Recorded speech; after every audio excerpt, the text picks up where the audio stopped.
why that client fired their last real estate agent and hired me. A story about an expired listing that had gone from horrible to great. Ever wonder why some homes sit on the market while other homes fly off the shelves with multiple offers? Well, let me tell you about a set of sellers of mine here in Oceanside. They were just about downright ready to give up.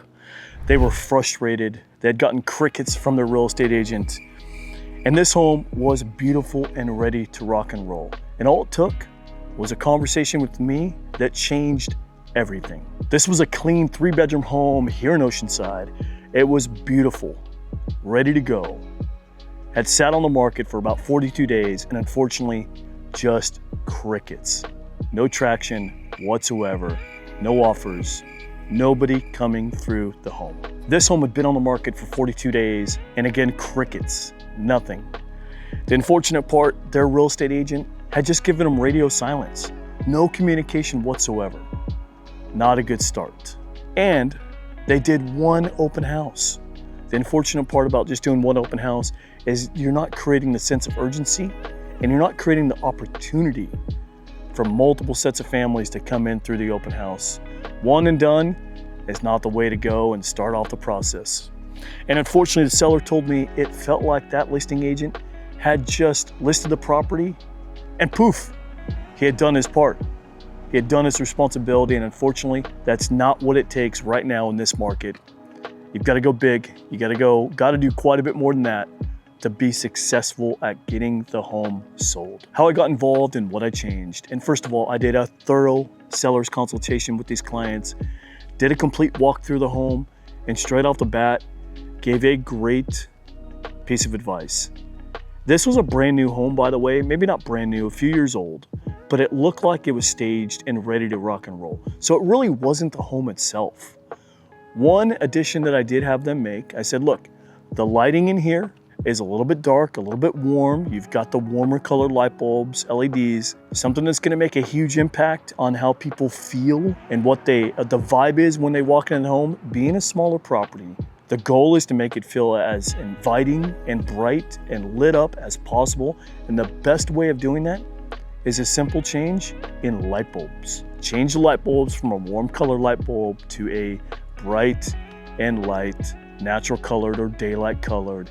It changes the mood of the home and it gets rid of so many shadows. So if you have a property that is a little bit smaller, a little bit tighter, do that one change and you will literally see a significant impact. One of the second things I noted, I said straight out the bat, we've got to redo photos, we've got to redo photography, videography, drone footage, and make these professional photos pop. And I remember when I got them back from the photographer and sent them over to my sellers, they're like, Jake, these photos look beautiful. Already a 9-day difference compared to the previous real estate agent. The next move I made, I said, hey, we got to go big on social media. We've got to attack it on all fronts. So we did Instagram, we did Reels, we did long form video content as well on YouTube, and I'll provide both those links here in the description for you so you can check those out. Feel free to drop a comment, ask a question, let me know your thoughts of it, and I would love to hear your feedback. I created a sense of urgency with the open houses. I not only did one open house and it was kind of like one and done, and the previous agent had restrictions on doing open houses, I guess, I don't really know, but I ended up doing multiple.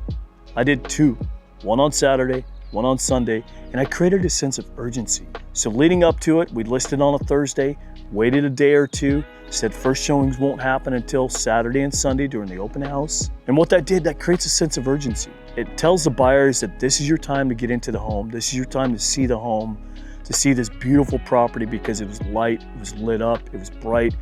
It looked like it was staged, even though it wasn't. It didn't need to be, it was beautiful.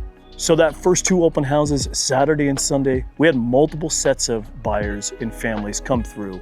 I believe 4 or 5 on Saturday and another 4 or 5 on Sunday as well. Already a significant increase in traffic. Previously, they had zero people come through that open house. No offers, no traction. Shifting over to me and my team, multiple sets of families came through the open house. A huge difference. I also tried to, with a property like that, I try to position it to VA buyers as well. It's a little bit lower price point, a little bit of a smaller property, perfect for those military and veteran VA buyers. And that's interesting. That's actually what ended up buying the property. We literally just closed yesterday. What an amazing opportunity for these clients. And I'm grateful for the opportunity that my sellers were given and that we allowed these buyers to get into this home. And finally, let's talk about the pricing strategy. Let's talk about doing a real-time CMA, comparative market analysis, for this property. And when I sit down with sellers, I always do it in real time. Show them the data, show them the facts, not just sending them a report and say, hey, we'll talk about this when you get a time, but literally pulling it up on the screen and comparing their home, comparing an apple to an apple, and making sure we're comparing a 3-bedroom to a 3-bedroom and so on and so forth. By doing that, unfortunately, I made them realize, which is good for them, but I say unfortunately because they had listed it too high. The price point was just a little bit above the comps in the neighborhood, literally in their community. That price point was a little too high. That was a big hurdle that they had to try to get past, and they couldn't. Their home with the previous realtor had sat on the market for 42 days with 0 showings. If you're getting 0 showings on a beautiful listing, it's not the home, it's the price. We changed that. I showed them the comps, showed them the facts, showed them the data, and we reduced the list price. Another huge impact and move that I made, I asked them, I said, what did you guys end up offering the buyer's agent for their commission? Well, they had offered less than the average in the area and even the national average.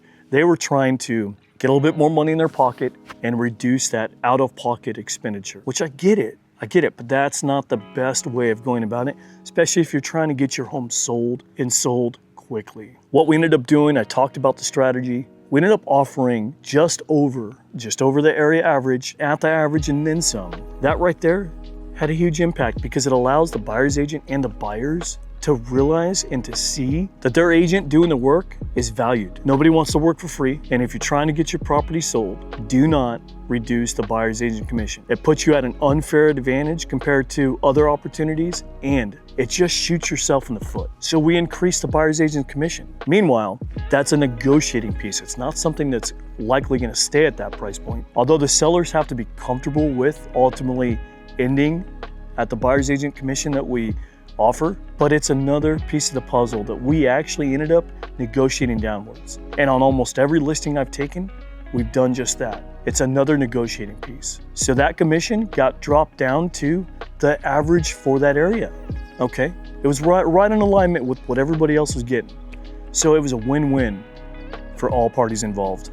Now, the reduced agent commission, not realizing that shooting themselves in the foot, and keep in mind, it's not mandatory. There's no forcing, there's no mandatory, but offering right at the industry standard or just above it puts your listing, puts your home in a far better advantage because these buyer's agents are truly working hard and your home deserves that exposure. It deserves that exposure. So why not put yourself and your property and your listing in the best light that we possibly can. Truly impactful. What happened after they hired me? Straight out of the gate, multiple open houses, both days, Saturday and Sunday, which led to multiple sets of clients coming in the door, families.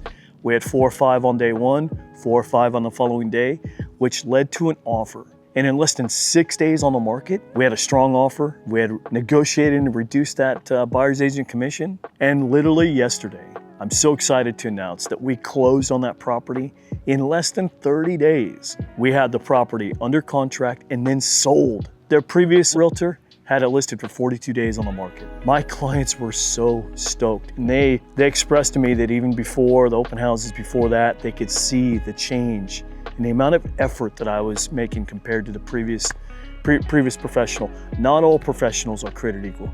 Keep that in mind. So do me a favor. Do your due diligence and please reach out to me, reach out. If you have a listing, make those calls and sit down with real estate agents and figure out who's gonna align with you the best and who's going to understand your values and listen to your needs to get your property sold. Most importantly, the sellers felt seen, they felt heard through the entire process, which ultimately that's my goal. I've got to make sure I can sleep at night knowing that I'm doing the best that I can for you and for all my clients. I've got to make sure I'm representing you to the fullest. That's my goal here at Team Smoke. The lesson, not every real estate agent is created equal. We're not all the same.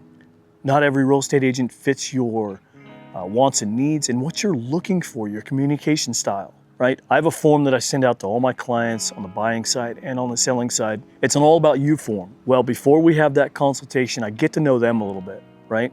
Talk about their hobbies, what their favorite restaurants are, what their favorite places are to go to, where they like to vacation, and so on and so forth. It's about 25 questions where I get to understand my clients just a little bit deeper and also really understanding what their communication style is. That makes a huge impact. Not every listing agent is going to represent you to the fullest, and just putting a lockbox and one for sale sign out front isn't cutting it. You truly need somebody who's going to brand your home and market your home to the fullest. You've probably seen my truck around town. I've got a wrapped truck. You've probably seen my face on it. These clients, it's funny, they found me because of my truck, because I was in the neighborhood. I had another listing that had gone live and had gone pending like that. And unfortunately, they were already frustrated at that point. They were like, who is this obnoxious realtor in our neighborhood with the bright orange signs and the bright truck? Well, if that's the branding I'd do to represent myself. Did your listing just expire, or do you feel ghosted by your real estate agent? Well, reach out to me, send me a smoke signal. Let's connect. Let's see how I and myself, my team, how we can represent you to the fullest and get your home sold. If you want to hear more realtor redemption stories just like this, hit the icon button, drop a like and a comment, and I'll get back to you. Be on the lookout for more videos just like this, more content about the community and all things real estate. Thank you so much, and see you on the next video. Are you military veteran, active duty, or retired? Hit me up, click the link attached in the profile, and I'll connect you with the right realtor. Doesn't matter what state, doesn't matter if they're in another country. I've worked with military professionals that know the military, that know what we have gone through, have walked the walk, and have talked the talk. Click the link and I'll get you connected with them. I'll also send you my PCS relocation guide for free. Click the link, let me help you out. Let me get you connected with the right person with the right resources, no matter what state or country.